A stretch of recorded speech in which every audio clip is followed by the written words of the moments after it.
is I want you to put your right hand up in the air. I want you to shake it a little bit. Take your left hand in the air, shake it a little bit. I want you to shake your left, a little right on the hips. And then get your butt in there. Get your butt in along the shake. Come on, you're only on film. It ain't nothing. I ain't going to do anything with it. Okay, I want you to look at the person next to you. Somebody, just find somebody. And when I tell you, I want you to rear back and I want you to punch them as hard as you can in the face. Go ahead, punch.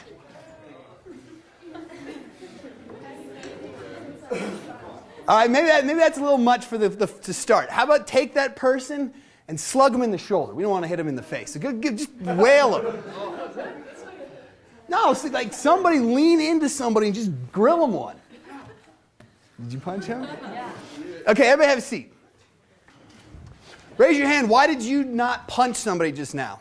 Like really, give them a good one. We're on camera. We're on camera? Could get caught, would you say? Because we're ethical. Or, you could, would there potentially be consequences? You just laid into somebody right now. Like you might be asked to leave. The person doesn't like you. How come some of you did do this? Some of you did punch the other person. Not particularly hard, but who's somebody who punched the other person? Why'd you do it? Participate. Participate? Who else punched? Did you punch? Yeah, why'd you do it? Didn't think it would be as painful? All of you who did punch, you did it because I said so, right? That I said, go ahead and hit that person. Well, here's your first lesson in ethics. The first one is that it's good to know that you guys have a base level of ethics that prevents you from punching somebody in the face when told. But in today's society with media and the overwhelming messages that we're getting, you guys are being constantly told to punch other people, punch yourself. Society is punching. And you guys have got to be super aware of people telling you to do something. Can you potentially see in a job a boss telling you to do something you do not want to do? I don't know what that is yet for you, but it will happen. So let me tell you a couple stories. The first story is, how many of you guys are from Denver? Denver? So I'm from Denver. I had a mother and a father and a sister who I'm really close with. And we had a pretty good upbringing. I was lucky enough to say that I grew up in a family that had some ethics that taught right from wrong. But I am human, and somewhere along the line I got tested. And I got tested when I was thinking about the very first time I remember where I threw my ethics out the door was in 3rd grade. God bless my mother's soul, but she used to pack me a brown bag lunch. And in that brown bag lunch was a mushy black banana that eventually would split and crush in your bag. Anybody have that happen to you, or your mom packed you your lunch? She would then pack me a yogurt, and that yogurt would end up bursting into my bag. And the last thing she would give me is she would make me a Special K bag or a sandwich bag of Special K. Now, there's nothing wrong with Special K. In fact, I like it. But have you guys ever, as a 3rd grader, tried to trade Special K for food? It's impossible, especially if it's soggy from a banana and yogurt. You know what's real trade is Cheeto bags and Dorito and Fritos, those little mini bags. If you had one of those, you had some real currency at the lunchroom. So here I am, I've got my soggy food, I'm hungry, and what do? I could ask my mother, I could say, Mom, can you get me some hot lunch? But I didn't do that. What I ended up doing was I'd wait till everybody was seated for the hot lunch or seated for the lunch table, and I'd look around the room and I'd find out which kids weren't getting hot lunch that day. And then I would go and you could write a slip and drop it in the box and get hot lunch, and then you would get it for the day and your parents would get charged later. So here I am at 3rd grade, age about 8, writing other kids' names. And to this day I remember some of the names. Now I had some ethics. I didn't write the exact same kid's name every single day. I didn't want to do that to me. That's not fair. But Allie, I threw girls' names in there, Billy, Judd. These are real people from my memory. So I did it. I was full. I had hot lunch, my churro, my taco. I'm excited. I'm doing my thing. I didn't think much of it until that infamous day. And I remember it like it was yesterday. My mom walks in. It's about 4 o'clock. I'm watching my afternoon cartoons. Anybody know DuckTales? Yeah, there you go. DuckTales, right? That's old school. So I'm watching DuckTales, and in walks my mom, and she's bawling. And I don't know why she's bawling. Well, she's bawling because the principal has just called her and was asking or inquiring if our family needed food stamps or financial assistance so that I could get food so that I wasn't forging other kids' signatures. I don't even remember. My mom didn't even punish me that day. Her sobbing tears of disappointment was enough to know that what I had done was wrong. But that was in 3rd grade. Do you guys know what this is? Anybody know that? Do you guys still use that in college, TI-82 calculators? Well, this was in high school. And that little slide thing, I was in a physics test, hadn't done enough studying for my test, and so what did I do? I wrote some little physics code things and I slid it in there. And I went into the test and I cheated. And what did I get? I got a C on the test. Not that that's a lesson of you should or shouldn't cheat, but if you're going to cheat, you should get a good grade. If you're not going to do it, then don't do it at all. But better yet, how many of you potentially have thought about, whether it's 3rd grade, high school, looking at somebody else's paper? It crossed your mind, whether you did it or not. I'm not going to point fingers at if you've done it or not. But we've all thought about it. And the worst part about it is, I'll admit it, I did it in college. I looked at somebody's paper when I was in 5th grade. I looked at somebody's paper maybe in 6th grade. I took that little slide thing, and then I did it in college on a paper. And I didn't get caught to this day, unless the film sends it to my professor. And then it kept going. How many of you have been in a relationship with a boy or a girl, and you've been dating this person the whole time, or at some point you know you're going to get out of this relationship? This is not a good relationship for you, but you stay in it and you participate in it. Anybody can relate to this? If you haven't, it's coming. So you're in this relationship, and I know I should be doing different things, but I'm not. And then I fast forward to when I was in my 20s. And in my 20s, I used to be a middle school teacher. And there was this kid who just caused me all kinds of problems. He was always getting in trouble. He was failing my class. I was totally at a wit's end. And he's in a recess detention with me. And he comes in, and he had lost his study guide for the test the next day. And he said, "Mr. McMurty, can you make me a new study guide?" And I said, "Fine." So I go down to make him a study guide, and I come back, and what to my wondering surprise, but there was a stink bomb set off in my room by this student. And I'm all kinds of fired up about it. His parents aren't backing me, the school, I'm just having all kinds of problems. That test that next day that he took, I was on the final question of the test, and I'm sitting there, and he was going to fail my semester class anyway. And on this test, that final short answer, I remember very clearly that if I gave him an extra 2 points on this essay, he would get a D. And if he took those 2 points away, what grade would he get? He'd get an F. And I'm not proud of it, but in that moment, I said, I'm going to show you, kid. And I took those 2 points off, and he got a 59 on the test. So why do I tell you all these stories? Do I tell you these stories so that you guys think that I'm some extremely immoral, have no ethics as a human being? What's the one common theme in all of those stories for me? Is that deep down inside, I knew something was not right. I knew I shouldn't have been signing other kids' lunch lines. I knew that I shouldn't have been cheating on those tests. I knew I should have said something different in that relationship. And I certainly knew that I shouldn't have done that with that paper I had graded for that test. So I'm going to pause right there. Yeah. Here's a couple burritos. Does anyone in here order the cheese allergy burrito? Okay. 29, 27, 27. The age I'm going to stop aging at? 27, I hope so.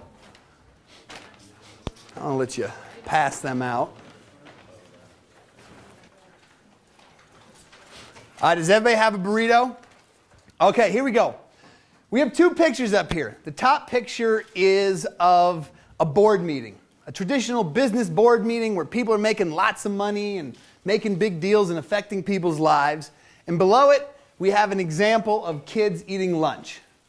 What's the difference when we're talking about business ethics? What's the difference between the two pictures and how the social interaction should play out? Anybody got a guess? What's the difference? Different currency. What's the different currency? Doritos or Oh, Doritos, that's good. He's talking about Doritos or dollars. When dealing with integrity minus Doritos, there really is no difference between big boardrooms and being a kid at the table. That's why this thing is titled, We Are All Just Big Kids. It's titled this because it's a really you don't need to overcomplicate this. You guys are going to hear speeches later today or tomorrow about international business deals, currency of how the internet has changed ethics in business. You're going to hear all of this stuff. But what I want you guys to do is I want you to simplify what it is for you guys. Ethics is a very basic human characteristic, and it's just that simple. It doesn't matter if you are in the boardroom or in a lunchroom. As a kid, you don't need to overcomplicate it. Okay, business ethics equals personal ethics. Can you be really ethical with your family and your friends and be an ethical person and have terrible ethics in business? What do you guys think? Can you be really ethical in business but terribly ethical at home and with your friends? They are one and the same. They're interchangeable. In order to have great business ethics, you need to have strong personal ethics. And there can't be a substitute of one or the other. So they go hand in hand. But I want you guys to take one more point. There's business, there's family, there's friends, but there's also the personal ethics. Some of you maybe you eat too much, drink too much, smoke too much, don't get enough sleep, stay up play on the internet, Facebook. It doesn't matter what your habit is that may be holding you back. If you are not in alignment and with integrity with those parts of your life, you are lacking integrity for yourself. So it goes hand in hand. Is business ethics always easy? No. There are hard decisions that need to be made. Are people going to get fired in this world? Yes.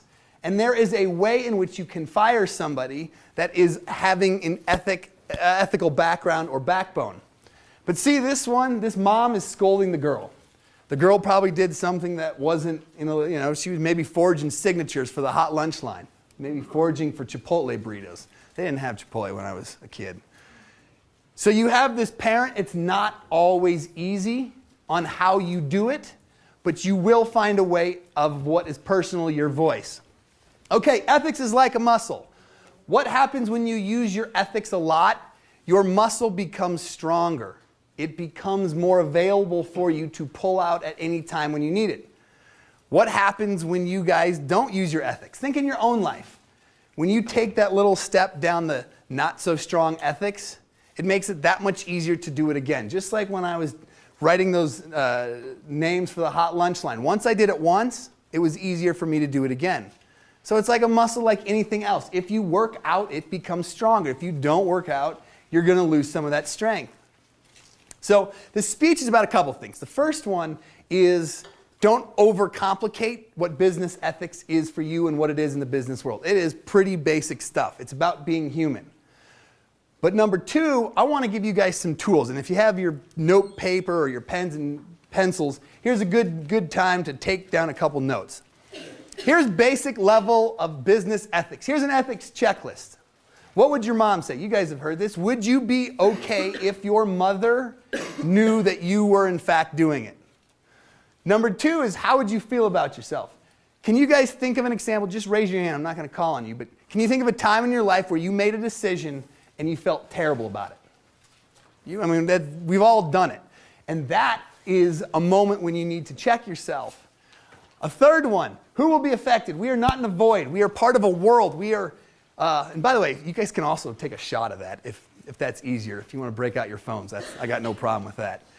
But who will you affect? You've got to understand that what you do in this world has an effect on a lot of different people. Fourth, what if it was made public? This goes even a larger scale. This is why you don't punch somebody in here. What if everybody found out you were the one who punched somebody in a conference or a speaking engagement? I work for a nonprofit called Go For It. And as a nonprofit, you guys can see what our taxes are. You can see our W-2s each year and see what kind of business we're doing. But what happens if you guys were supporting, what's some nonprofits you guys support? NFL. NFL, not a nonprofit, but a company. Actually, it is. The NFL organization is okay. nonprofits. NFL as a whole. How about some local charities within Denver? Red Cross. Red Cross. What's another one? ERM stands for Denver Rescue Mission. What if the Denver Rescue Mission, you found out the money you were giving them was being sloughed to its employees and was not searching? Would you continue to support them? I hope everybody understands that your ethics is a trail, and you are leaving it all the time behind you. You've already heard the saying, you only have one chance to make a first impression? Well, the same thing goes with ethics. When your ethics get challenged and it gets questioned and you don't make the right decision, you will never have the ability to go back and remake that choice. So, if it was made public, would you do it? What if it was done to you? It's the golden rule. It's do unto others as you would want them to do unto you. You've got to apply that same basic principle to business. And lastly, you got to put it down there. Is it legal? Now I'm going to give you guys some really sage advice. You guys ready? This is like one of the wisest things I've said all day. If the answer to any of these questions are negative or does not feel right, don't do it. I know it's pretty rocket science stuff. If it doesn't feel right or you know it will have a consequence, don't do it. Okay, now I know everybody's eating, but I need you guys to put your burritos down. Burritos down, pencils down, all the above. And this is level 2. Okay, so everybody pencils, burritos down, pencils down, uncross your legs, put your feet on the floor, hands on your lap. I'm going to do a mini visualization with you guys. So what I want you to do is everybody in this room close your eyes. And I want you guys to take a big inhale in with your eyes closed. Inhale in. Exhale out. Inhale in. Exhale out. One more big inhale. Make it the biggest breath of your day and hold it for a count of 5, 4, 3, 2, 1. Exhale out. Take one last inhale in. Exhale out. And I want you to keep your eyes closed. I'm going to take you on a mini visualization. So just follow my words and create images in your head. And as best you can, don't just create images. Make it as real as possible. And by real as possible, start to feel what I'm talking about. So the first thing is I want you to imagine that you are standing up. And now I want you to imagine somebody is standing by your side. And this person that is standing by your side is the most important person in your life. It can be your mother, your father, a kid, a friend, an uncle. I don't care who it is. Just in your head, identify the most important person in your life. Somebody who you love and respect and value. I want you to look them in the eyes, say hello. And then I want you to have that person stand behind you, so as if they are behind your back. And as that occurs, there is somebody coming down the path towards you. And this is a stranger, and it's a shady-looking stranger. And this shady-looking stranger, something, maybe he's on drugs, something's weird, something's not right with this person. And this person's coming towards you, and they get up to you. Now, they don't actually attack you at this second, but it's kind of threatening, and they are real threats to that person behind you. They may grab them, they may do something to them. And in your head, I want you to visualize, how would you protect this person? What would you do? This crazy guy, this stranger may be attacking the most important person in your life. I want you to visualize what you would do to protect or defend this person. Feel the energy you have around it. And when you guys are ready, sink that into your head, and then you can go ahead and open your eyes. Before you guys get back to your burrito, raise your hand. Who are some of the people that were by your side? Yes? My mom. Your mom. Who else? Who else had somebody show up right next to them? We had a mom. How many would you have? Sister. How many of you had a mom or a sister that were right here? The next question is, can somebody tell me what they did when that stranger, that threatening person came up to you and potentially was going to harm your sister or your mother? What did you guys envision in your head? Shielded yourselves or shielded them. Shielded them. Fight them. Fight them. What else? What else did you guys, how would you going to protect this person against that person? The person that means that much to you? Anybody kind of puff up their chest, maybe get in between, kind of have a sense of almost anger? That person is your person of ethics. This person is the one who will help guide you as you are challenged in life. That stranger is a metaphor for being challenged ethically in life. Is everybody in this room going to be challenged ethically in life? You better believe it. And in many cases, you're going to really be tested. And sometimes you get tested and that checklist I showed you isn't enough. The checklist is back there. Sometimes that's not enough. But this person of ethics can be the driving force. And for me, this is my person of ethics. This is my nephew, Henry. Henry's a 6-year-old, and in this particular picture, it was Dad goes to school with the kid day, except for Dad couldn't make it, so I got invited. I got a pretty cool tie out of it with some feathers on it. And when I think of this kid, when I think of Henry, it makes me want to be a better person. I want to be able to say to Henry now and in the future, I want to look him in the eyes and say that I did the right thing. I made the right choices. I had integrity. I had courage. Professor C talked a little bit about that earlier when he was like, find something to fight for. Do you guys remember when he was talking about that in the last speech? This is what I want to fight for. And when I get challenged in business, personal, individual, ethically, I know that I'm making the right decision if I can look that kid in the eye and tell him that's the choice I made. So we had mothers and sisters and whoever it was. I want you to get real clear that that person means that much to you and you need to defend them, potentially fight them with the act of defending ethic and honor. One last thing. Do you guys like that person, your little, whoever you got, your sister, your mother, whoever it was? Are you guys willing to do me a favor? Go home tonight and tell that person how important they are. What's the back of your shirt say? Thankfulness. Thankfulness. Let this person know how thankful they are in their life. And I'm going to practice this. Side note. Who here, what was somebody in your head, your person? Can I ask you?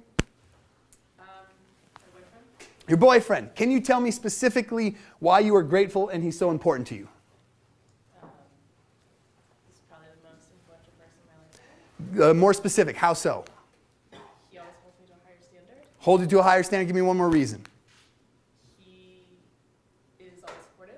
Always supportive. All of your people have these characteristics. And imagine being held to the higher standard to which he does and being as supportive to him as he is to you.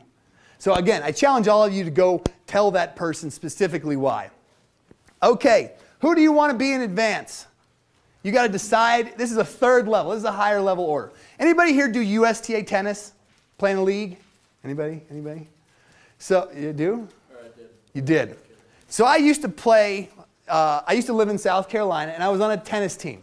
And we were a really good tennis team. We were almost ringers for this league. And we had made it to the state championships. We had made it past city, and we were in the state championships. And if we win that, we would go to a sectional and then potentially on to nationals in Arizona. And I had a captain on that team. And that captain of that team was a psychiatrist, a therapist. He was a doctor. He was a respected member of the community, and he had 2 girls at the school I taught. And we're all gathered around, and he's giving his rah-rah speech. And it just so happens that day we ended up playing an entirely black tennis team. So we're in this rah-rah, and the last thing he says is, let's go out and beat those N-words. So I sit there. What are some choices? What could I have done there? Raise your hand. What are some options I could have done in that moment? Like grabbed him by the collar and said, like, what are you doing? Could have done that. What's another option? What's another less aggressive option? Could have said nothing. I could have walked away. There's a lot of options. But what I did in that moment is I did nothing. Not only did I not do nothing, I went out and played, and I ended up winning my match. But I sat back from that moment and realized that that's not who I wanted to be. Have you guys ever been in a situation in your life where you've done something and later on you wished you could have gone back and done it differently? So over here, this is who I wanted to be. I wanted to be a person who stood up in that ethical moment and stood up for, in this case, black people, for that term not being okay. And as much as I'd like to tell you that that word is not used anymore, it is. And I was at a networking business event about a year ago. Anybody know who Pac-Man Jones is? NFL? He's an NFL player that gets in a lot of trouble. And we're sitting there, and there's a group of us, and this one guy is saying, he's complaining about his industry, and he's just moaning, and he says, but at least I don't have to deal with N-words. And at that point, I was ready. I had decided my ethical backbone of who I wanted to be in that moment. And at that moment, I said, you can't use that language in front of me. I'm very disappointed. And I walked away. Two things came of it. The first one is somebody that was in that group came up to me later and said, I really am thankful that you did say something. I didn't have it in me to say it, but I'm totally not okay with that word either. And the second thing is I will never, and I mean never, ever, ever do business with this guy in my life. And I'll probably never do business with this company as long as he's in there. Because there is a complete lack of alignment between who I am and what I want to be and somebody who has an ethical okayness to use that word. So everybody, I need you to think in your head, what is something in your life that is not completely ethically in alignment or something you'd like to make a change on or make a difference? And then raise your hand once you have that in your mind so that I know that you have something in your head. So something in your life that is not going right for you or is a choice you would do differently. Okay, hold your hand up. It can be personal, it can be about yourself, it can be negative self-talk, it could be about your family, it could be something related to business. Okay, does everybody have that in your head? That, hands down, that moment is the N-word being said in front of me. Here is where I want to be. This is who I wanted to be. So hold that thought of what that thing is in your head, and I'll come back to it in a second. Ethics is a very slippery slope. When I wrote that name on that piece of paper for the hot lunch, I took one step in the hole. I wrote another name, another step in the hole. And that was me as a kid. But in business, it's going to happen as well. Can you see or think of somebody potentially being negative or lying to a coworker, even a small one? Okay? It's one step down. Can you potentially see down the road that you have a situation where the only way to close that deal is to kind of check your ethics at the door? And if you do that, you take another step into the rabbit hole. And can you see that you guys, not everybody in this room, but at some point, somebody in this room, I can guarantee it, will be faced with a promotion, a deal, a business, some transaction that the only way to make that happen is for you to check your ethics at the door. It takes real courage to pull that off. And again, it's like that muscle. How many of you can remember a time when you were a kid and with that kid there was or a group of kids, and they were getting bullied on the playground? You guys remember, or whether they were bullied, being picked on, girls, gossiping. You remember a situation where maybe it's happening right now. There's a group of girls gossiping, there's some guys bullying, and you sat there and you said, I don't have it in me to say anything, even though I know in my gut that it's wrong. But can you guys think of somebody who did say something? That kid who stepped in and said, that's not okay. That girl that stepped in and said, you guys got to stop talking about that girl. You know what that is? That is somebody with real courage. So you have a kid with courage who steps in. Same thing applies for that major business deal. Some of you may in your life be in a financial situation where if you do not get this job or do not close that deal, you will lose your house. And do you think when you are on the verge of losing your house for your family that you are in an ethically strong place? No reason why you can't be. The way you become that is by practicing that muscle over and over and over. If you guys have heard me say anything tonight, take note of these three things. This is trust. Listen to your gut. Listen to that inner voice inside of you. Remember earlier when I asked the question about, have you guys ever done something and afterwards you felt sick to your stomach? You knew that that was not right? You guys as a generation with Facebook and Twitter and society and media and the busyness of it all, it is harder and harder to listen to who you really are. But I promise you, if you take the time to listen, your gut, your inner voice, will be a strong enough guide. It will be that compass that helps you through. Second one is get inspired. Again, Professor C talked about what are you going to fight for? I'm going to fight for my nephew. I'm also going to fight for my family, my community, the nonprofit that I'm a part of. What is it that you are going to fight for? What is it that you are going to get inspired by that will make you a better person? You need something bigger than yourself. You need to think that this world is far bigger than you if you are going to leave that impact. And you need to do that by getting inspired by something. And I'd suggest that you do something that's ethically in alignment with what you want. And the last one is take action or make a change. You guys need to have that courage, that inner fire that says, I am going to make the right choice when it matters. That when somebody's being picked on the playground, that I stand up. When somebody's being cyberbullied or a friend, what's the average age? 20, 21, 22, 23, 24? What's the oldest person? 24? 23? 22? 21? 22. 20? 19. 18. No 18. Okay, so we're 19-year-old in the room. You guys are going to have plenty of chances in college to take action, to make a change, to decide in advance who you want to be as a person. When I asked you to raise or think in your head something that's not in alignment, is somebody willing to share what that thing is with this group? I've got some time. Who's willing to raise their hand and admit that something, a choice that they are not making in their life is not in alignment with the person that they are or the person that they want to be? Yes. What's your name? Darby. Darby? I put schoolwork ahead of my family, and I would want to change that priority. Okay, backing it up. Darby, why do you think that that's not an ethical match for you right now? Because family is essentially more important. I mean, if the family will make me happy, whereas my schoolwork will only lead me so far. I'm not asking you to intellectually think about why. I'm asking you to, what about your gut is saying that this is not, that you are doing more schoolwork and not spending enough time with family?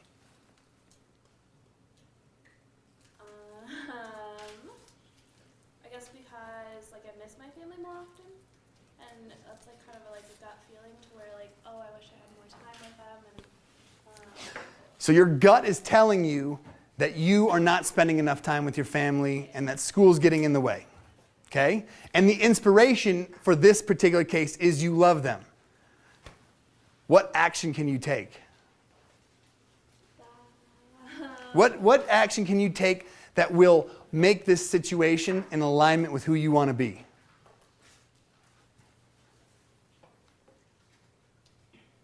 I guess it'd be just as simple as just taking that time out of my day to spend time with my family, take that break from homework, make that phone call. Prioritize it. Are you guys going to have situations in your life where you make one choice and later on you think that was not the right choice? Yes, it's going to happen. Do you guys have the ability to make that correct? To go back and, in this case, hang out with your family more? Every single one of you has a choice every single moment to solve, to create, to change what is not in alignment. First of all, Darby, I appreciate you sharing. Everybody who raised their hand of something that wasn't in alignment, I want you guys to take note of what that is, acknowledge why that is, and be willing to make a change. Again, making that change and taking action takes real courage. And sometimes being ethical is doing nothing. That can, not punching somebody can be an ethical choice. Sometimes getting in the way of somebody who's aggressive, that can also be an ethical choice. But you yourself will know, especially if you listen to your gut. So I challenge every single one of you to, what's the first challenge? What was the first challenge? Tell the person who's your person of ethics you are thankful for. The second one is be willing to find the courage within you to be a person of ethics and make the change. Is anybody scared in their head about potentially making that change of what's not in alignment for themselves? I'm not going to ask what it is, but why are you scared about it? Just like, well, I guess it's kind of easier to explain. To explain like what it is. Some of my teammates will like pick on one select teammate, sort of all gang up on him and make fun of him. And that's like something I would like to change. I know in my gut it's wrong to What's your name? stand by and watch them do that. I'm Jack. Okay, Jack, again, what does your gut say? Gut says like there have easily been situations where I'm just like that one singled out teammate, and although I'm not like participating and making fun of him because I feel that way, it's also not right to like stand by and let them pick on him. What's your name again? Jack. Jack. Can everybody relate to what Jack? It's just like being at the playground, somebody getting picked on. Jack, the N-word was used in front of you, and you didn't do anything. Yeah. Jack, who do you want to be? Tell me what this is for you. I'd like for the team to get along and be respectful of each other regardless. That's the team. How about you? How do you want to be in that team? I want to be welcome and accepted in that team for who I am. He wants to be a stand for everybody on that team. Yeah. And the great news is, even though you didn't say something here, you have an opportunity to do it again. You have a chance to use, like when you are faced with it, who's that person of ethics for you? Mom. Imagine when that team is picking on that one kid, imagine mom standing right there, the people you care about the most, and you stand up in that moment. And take that courage that your mom brings and your classmates that matter to you, the people that matter to you, and make a change. It's really that simple. You got to find out what your ethics are, and then you've got to be willing to take action. So again, thank you for sharing. Anyway, what time do you have? Time. 7:02. 7:02. Okay, I will end it by saying this. First of all, I appreciate everybody's time. I would love for you guys to get in touch with me, give me feedback if you have any thoughts. 8:02. The email is davidmotivates@gmail.com, or you can find me on Facebook. So it's my last name and D. And I'm going to be in this room afterwards at the end of your next speech. So if anybody has a question, a comment, please come up to me and just chat with me before you guys head home for the night. All right. You guys are out of here. What room are you going to next? Newman. Oh, Newman. Well, then I probably won't see you guys again. Have a great night, everybody. Thank you.